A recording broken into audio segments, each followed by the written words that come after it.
খুব শীঘ্রই একটি তৃতীয় বিশ্বযুদ্ধ শুরু হবে। তাদের চূড়ান্ত লক্ষ্য ছিল পারমাণবিক অস্ত্র সংগ্রহ করা।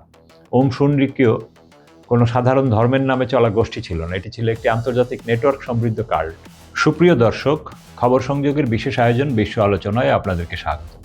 আপনাদের সঙ্গে রয়েছি আমি আহমদ আতিক।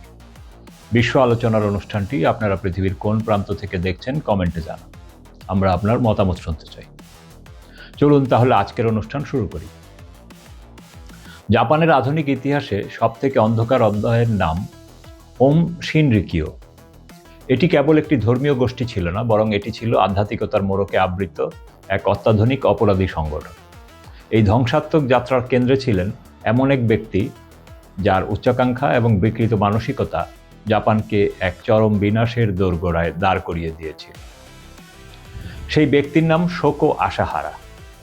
1955 সালে জাপানের এক দরিদ্র পরিবারে চিজু মাতসুমোতো নামে তার জন্ম থেকেই তিনি এক চোখ সম্পূর্ণ অন্ধ এবং অন্য চোখে আংশিক দৃষ্টিসম্পন্ন ছিলেন। সাধারণ এক ভেষজ ঔষধ বিক্রেতা এবং যোগব্যায়াম শিক্ষক হিসাবে জীবন শুরু করলেও 80-র দশকের মাঝামাঝি সময়ে তিনি নিজেকে শোকো আসাহারা হিসাবে পুনর্গঠিত করেন এবং ঘোষণা করেন যে তিনি হিমালয়ের গুহায় কঠোর তপস্যার মাধ্যমে পরম জ্ঞান লাভ করেছেন। আসাহারা এমন এক সম্মোহনী ক্ষমতার অধিকারী ছিলেন যা জাপানের তরুণ ও শিক্ষিত সমাজকে খুব দ্রুত আকৃষ্ট করতে শুরু করে।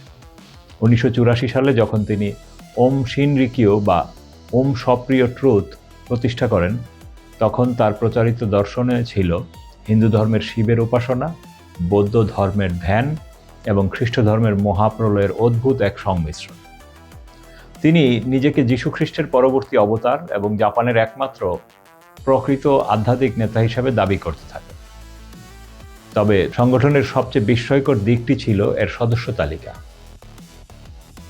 ওম শুনরিকিও সাধারণ অশিক্ষিত মানুষের ভিড় ছিল না। এটি ছিল জাপানের সেরা বিশ্ববিদ্যালয় থেকে পাশ করা বিজ্ঞানী, চিকিৎসক, ইঞ্জিনিয়ার এবং প্রতিরক্ষা বিশেষজ্ঞদের এক অভূতপূর্ব সমাবেশ। আসাহারা সুকৌশলে জাপানের যান্ত্রিক সমাজ ব্যবস্থায় ক্লান্ত এই উচ্চশিক্ষিত মেধাবীদের মনে এক নতুন পৃথিবীর স্বপ্ন বুনে দিয়েছে। 1990 সাল নাগাদ আসাহারার উন্মাদনা এক নতুন মাত্রা পায়। তিনি সরাসরি রাজনীতিতে প্রবেশের সিদ্ধান্ত নেন এবং 24 জন অনুসারীকে নিয়ে শিনরি পার্টি গঠন করে পার্লামেন্ট নির্বাচনে অংশ নেন। কিন্তু জাপানের সাধারণ মানুষ তাকে প্রত্যাখ্যান করে এবং তার দল শোচনীয়ভাবে পরাজিত হয়। এই প্রত্যাখ্যানই ছিল ওম শিনরিকিওর মরণ কামড় দেওয়ার শুরুর বিন্দু। আসাহারা বিশ্বাস করতে শুরু করেন যে এই কলুষিত পৃথিবীকে ভোটের মাধ্যমে নয়, বরং রক্তের মাধ্যমে শুদ্ধ করতে হবে। তিনি তার অনুসারীদের বোঝাতে সক্ষম হন যে খুব শীঘ্রই একটি তৃতীয় বিশ্বযুদ্ধ শুরু হবে এবং কেবল তারাই সেই মহাপ্রলয় থেকে রক্ষা পাবে। এখান থেকে শুরু হয় পোয়া নামক সেই ভয়ঙ্কর ধর্মীয় বিধানের অপব্যবহার। আসাহারার বিকৃত ব্যাখ্যা অনুযায়ী, যদি কোনো ব্যক্তি ওম শিনরিকিওর আদর্শের পরিপন্থী হয় বা পাপের পথে চলে, তবে তাকে হত্যা করার অর্থ হলো তাকে নরকবাস থেকে বাঁচিয়ে দেওয়া। অর্থাৎ খুন করাকে তারা এক পবিত্র দায়িত্ব হিসেবে গণ্য করতে শুরু করে। মাউন্ট ফুজির পাদদেশে নির্জন কামিকুইশিকি গ্রামে ওম শিনরিকিও গড়ে তুলেছিল তাদের বিশাল এক গোপন সাম্রাজ্য। সেখানে সেতান 7 নামক এক অত্যাধুনিক ল্যাবরেটরি তৈরি করা হয়েছিল, যার নির্মাণ খরচ ছিল প্রায় 30 মিলিয়ন মার্কিন ডলার। বাইরে থেকে এটিকে একটি সাধারণ ধর্মীয় উপাসনালয় মনে হলেও এর ভেতরে দিনরাত কাজ করতেন জাপানের প্রথম সারির জৈব রসায়নবিদরা। আসাহারার নির্দেশে তারা সেখানে synthetic sarin gas, VX nerve agent এবং অ্যানথ্রাক্সের মতো মারণাস্ত্র তৈরির গবেষণা চালাচ্ছিলেন। তাদের লক্ষ্য ছিল কেবল ধর্মপ্রচার নয়, বরং একটি সমান্তরাল সরকার গঠন করা। এই উদ্দেশ্যে আসাহারা তার দলের মধ্যে মন্ত্রিসভাও তৈরি করেছিলেন, যেখানে বিজ্ঞান থেকে শুরু করে গোয়েন্দা বিভাগ সবকিছুর জন্য আলাদা আলাদা প্রধান নিয়োগ করা হয়েছিল। এই মারণ উন্মাদনার প্রথম বড় শিকার হয়েছিলেন টোকিওর আইনজীবী সুতসুমি সাকামোতো। 1989 সালে সাকামোতো যখন ওম শুনরিকিওর বিরুদ্ধে একটি গণমামলা দায়ের করার প্রস্তুতি নিচ্ছিলেন, তখন আসাহারার নির্দেশে এক রাতে সাকামোতো তার স্ত্রী এবং তাদের 1 বছর বয়সী শিশুপুত্রকে অপহরণ করে অত্যন্ত নিষ্ঠুরভাবে হত্যা করা হয়। 1994 সাল নাগাদ এই গোষ্ঠীর অস্ত্রভাণ্ডার কেবল ল্যাবরেটরিতে সীমাবদ্ধ থাকেনি। তারা অস্ট্রেলিয়ার মরুভূমিতে 5 লক্ষ একরের একটি বিশাল খামার ক্রয় করে সেখানে ইউরেনিয়াম খনির সন্ধান শুরু করে এবং সারিন গ্যাসের পরীক্ষা চালায়।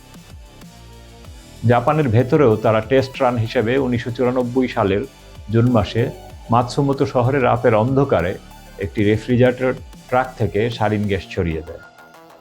সেই ঘটনায় 8 জন সাধারণ মানুষের মৃত্যু হয় এবং প্রায় 500 জন অসুস্থ হয়ে পড়ে।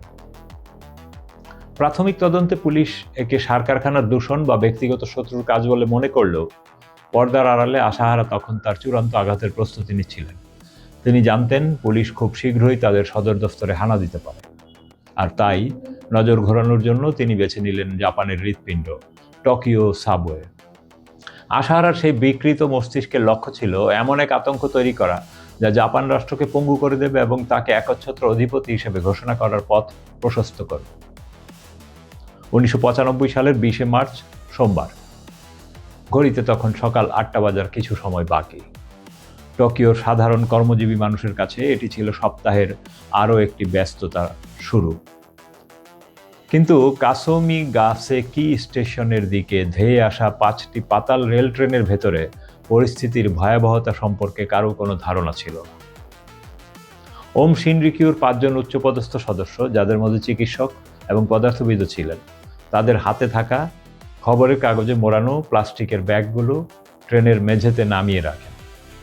প্রতিটি ব্যাগে ছিল প্রায় 600 মিলিলিটার তরল সারিন। ট্রেনগুলো যখন স্টেশনে থামার উপক্রম করে তখন তারা ছাতার ধারালো ডগা দিয়ে ব্যাগগুলো ফুটো করে দিয়ে দ্রুত নেমে যান। শুরু হয় এক অবর্ণনীয় নারকীয় দৃশ্য। সারিন গ্যাস অত্যন্ত উদায়ী হওয়ায় দ্রুত বাষ্পীভূত হয়ে ট্রেনের কামরাগুলোতে ছড়িয়ে পড়ে।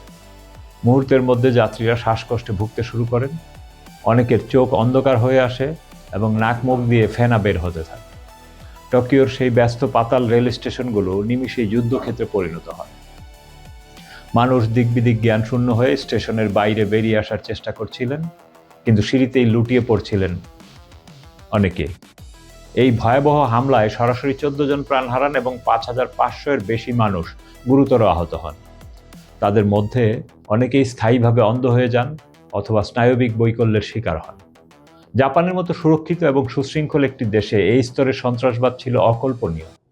এই ঘটনার পর জাপান সরকার আর কোনো ঝুঁকি নেয়। হাজার হাজার পুলিশ সদস্য মাউন্ট ফুজির পাদদেশে অবস্থিত সংগঠনের প্রধান কার্যালয়ে হানা দেয়। সেখান থেকে উদ্ধার করা হয় কয়েক টন রাসায়নিক উপাদান, যা দিয়ে লক্ষ লক্ষ মানুষকে হত্যা করা সম্ভব ছিল। তল্লাশি অভিযানে উদ্ধার হওয়া নথিপত্রে দেখা যায়, আশাহারার পরিকল্পনা ছিল হিরোশিমার ধাঁচে টোকিওতে আকাশপথ থেকে সারিন গ্যাস ছড়িয়ে দিয়ে এক বিশাল গণহত্যা চালান। মে মাসে পুলিশ অবশেষে সদর দফতরের একটি গোপন কুঠুরি থেকে শোকো আশাহারাকে গ্রেফতার করে। গ্রেফতারের সময় এই তথাকথিত আধ্যাত্মিক গুরুকে অত্যন্ত ভীত ও বিমর্ষ অবস্থায় পাওয়া যায়, যা তার প্রচারিত অজেয় ইমেজের সম্পূর্ণ বিপরীত ছিল।